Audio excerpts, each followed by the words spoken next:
नमस्कार छात्रों, आज हम अध्ययन करते हैं चौथी कविता सौहार्द सौमनस्य, जिसके रचयिता है जहीर कुरैशी। जहीर कुरैशी जी की रचना अंग्रेजी, गुजराती, मराठी, पंजाबी आदि भाषाओं में अनुवादित हो चुकी है और इनकी यहाँ पर महत्वपूर्ण शैली यह है कि प्रस्तुत कविता में उन्होंने छोटे बड़े के भेदभाव मिटाने के लिए हमें कहा हुआ है। उसी के साथ साथ नफरत, स्वार्थ आदि सारी बातें हमें छोड़नी चाहिए। हमें हमेशा अनेकता में ही एकता को महत्व देना चाहिए और हमें सबको मिलजुल कर रहना चाहिए। इस प्रकार से संदेश उनकी यह कविता देती है। वो छोटा, मैं हूँ बड़ा, ये बातें निर्मूल। निर्मूल यानी निरर्थक या व्यर्थ। अक्सर मनुष्य इसी बात में रहता है कि वो छोटा है और मैं बड़ा हूँ, ये पैसे वाला है और मेरे पास पैसा नहीं है। इन बातों में ही मनुष्य को अपना समय बिल्कुल नहीं गंवाना चाहिए, क्योंकि कवि के अनुसार ये सारी बातें निर्मूल यानी निरर्थक, व्यर्थ हो सकती है। इसीलिए हमें इन बातों से आगे भी चलना चाहिए। उड़कर सिर पर बैठती नीच पैरों की धूल।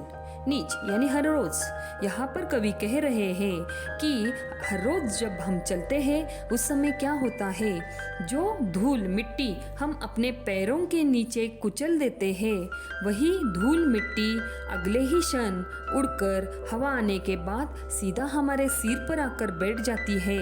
अगर पैरों के नीचे कुचली हुई धूल दूसरे ही क्षण हमारे सिर पर बैठ सकती है, तो वो छोटा मैं बड़ा ये बातें करना क्या सही है?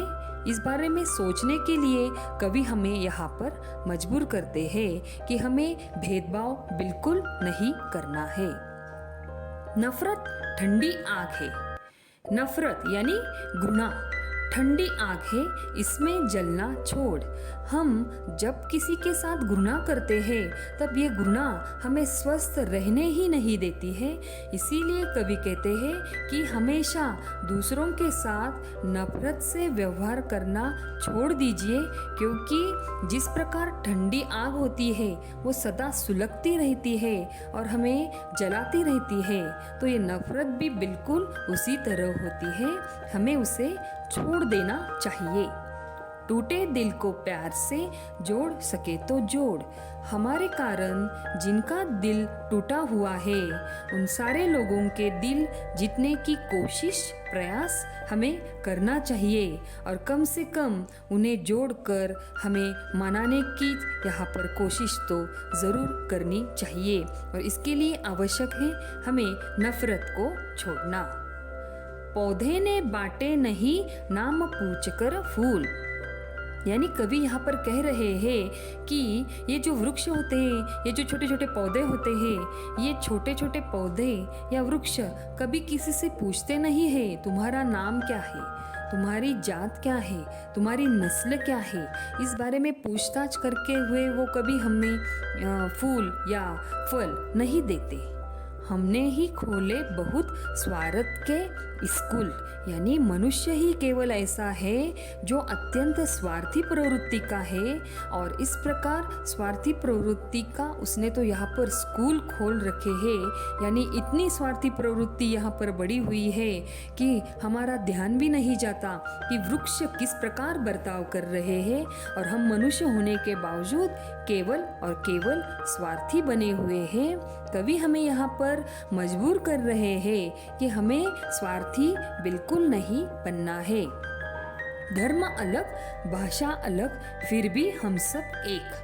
हम सब जानते हैं कि हमारा भारत देश धर्मनिरपेक्ष देश है, तो ऐसे धर्मनिरपेक्ष देश में अलग भाषाओं वाले, अलग पहराव वाले, अलग अलग प्रकार के व्यंजन खाने वाले, अलग अलग तरीके के लोग यहाँ पर पाए जाते हैं, लेकिन फिर भी हम सब एक हैं, क्योंकि हमारे भारतीय लोगों का नारा है अनेक होने के बावजूद हम सब एक ही है।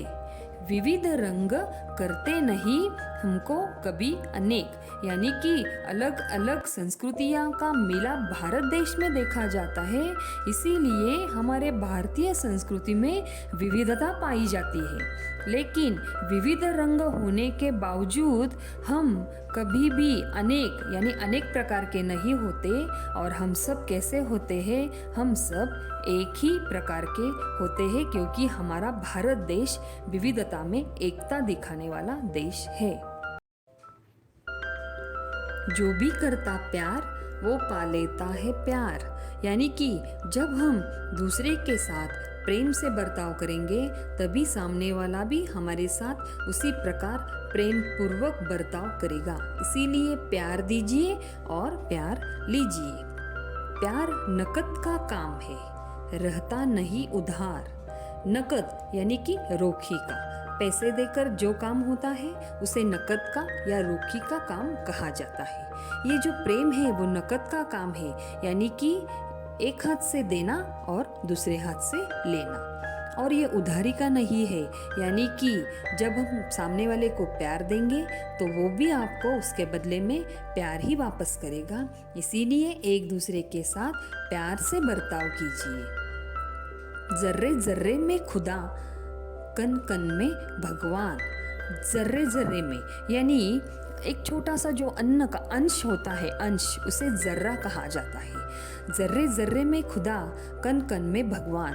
हम सब जानते हैं कि अलग जाति धर्म के लोग भारत में रहने के कारण कोई उसे खुदा कहता है तो कोई उसे भगवान करता है। इस प्रकार ये खुदा हो या भगवान हो, ये हर एक कण में, हर एक अंश में समाया हुआ है।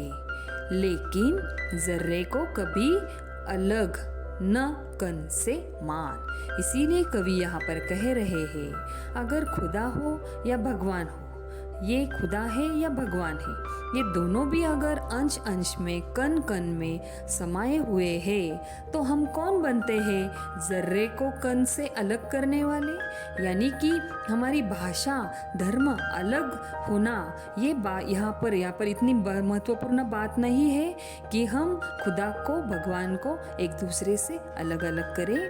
खुदा हो, भगवान हो, दोनों भी जर्रे में और कण में समाये हुए हैं और हमें इस प्रकार से उनमें हस्तक्षेप बिल्कुल नहीं करना चाहिए। इसलिए हम प्यार की करते साज संहार, यानी कवि यहाँ पर कह रहे हैं, इसीलिए हमें प्रेम की या प्यार की साज संहार यानी उसकी सुरक्षा करनी चाहिए और उसे सुरक्षित रखना चाहिए। नफरत से नफरत बढ़े, प्यार से प्यार। अत्यंत मौलिक बात कवि ने यहाँ पर कही है कि अगर आप सामने वाले के साथ नफरत करोगे तो वो भी आपके साथ नफरत यानी घृणा ही करेगा। अगर आप सामने वाले से प्यार करेंगे तो सामने वाला भी आपसे प्यार ही करेगा। इसीलिए हमें अपने जीवन में नफरत को छोड़कर क्या कर लेना चाहिए? प्यार को अपनाना चाहिए और प्यार से बर्ताव करना चाहिए। भांति भांति के फूल है फल बगिया की शान। भांति भांति यानी कि तरह तरह के फूल बागों में पाए जाते हैं, उसी प्रकार तरह तरह के फल भी बगिया में पाए जाते हैं। तो ये उपवन की या बगिया की शान, शोभा होती है। फल बगिया लगती रही मुझको हिंदुस्तान।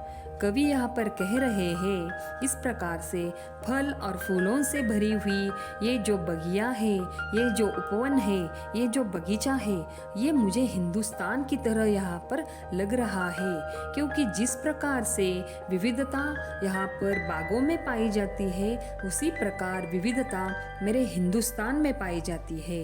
मेरे हिंदुस्तान, मेरे देश में भी अलग अलग जाति धर्म के विविधता संस्कृति रहने वाले लोग यहाँ पर इसी सुंदर बगिया की तरह मुझको लगते हैं।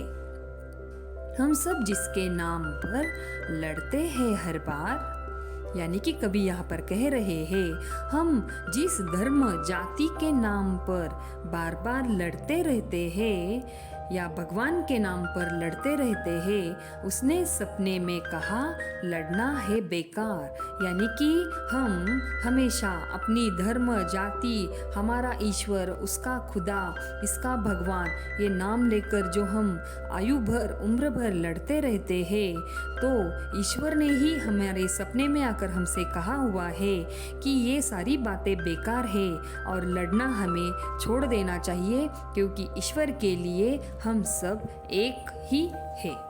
कितना अच्छा हो अगर जले दीप से दीप। दीप यानी कि दिया। कवि की अत्यंत सुंदर इच्छा है। क्या इच्छा है? कि दीप से दीप जलना चाहिए। अब दीप से दीप किस प्रकार जलाया जाता है? तो यहाँ पर कवि अगले पंक्ति में कह रहे हैं, ये संभव तब हो सके आए दीप समीप। समीप यानी कि पास। कवि की इच्छा है दीप से दीप जलना अत्यंत आवश्यक है। और दीप से दीप किस प्रकार जला सकते हैं? तो हम जब दो दियों को पास लाएंगे, समीप लाएंगे, तभी हम एक दिए से दूसरा दिया जला सकेंगे। और तभी जब हम एक दूसरे के पास आएंगे, तभी हमारे अंदर बंधुत्व की भावना पनप सकेगी या बढ़ सकेगी। लेकिन उसके लिए आवश्यक है हमें पास आने की। अत्यंत महत्वपूर्ण बात है छात्रों, यहाँ पर जो शीर्षक दिया हुआ है उस शीर्षक का मतलब कुछ इस प्रकार से है, जैसे कि सौहार्द यानी कठिन और सौमनस्य यानी मनुष्य। अब तक हमने जिस प्रकार कविता से अध्ययन किया हुआ है, तब तक यहाँ पर ये बात हमारे सामने आ गई है कि मनुष्य अत्यंत कठिन है और उसे समझाना अत्यंत कठिन है। आशा है आप सबको कविता समझ आई होगी। धन्यवाद।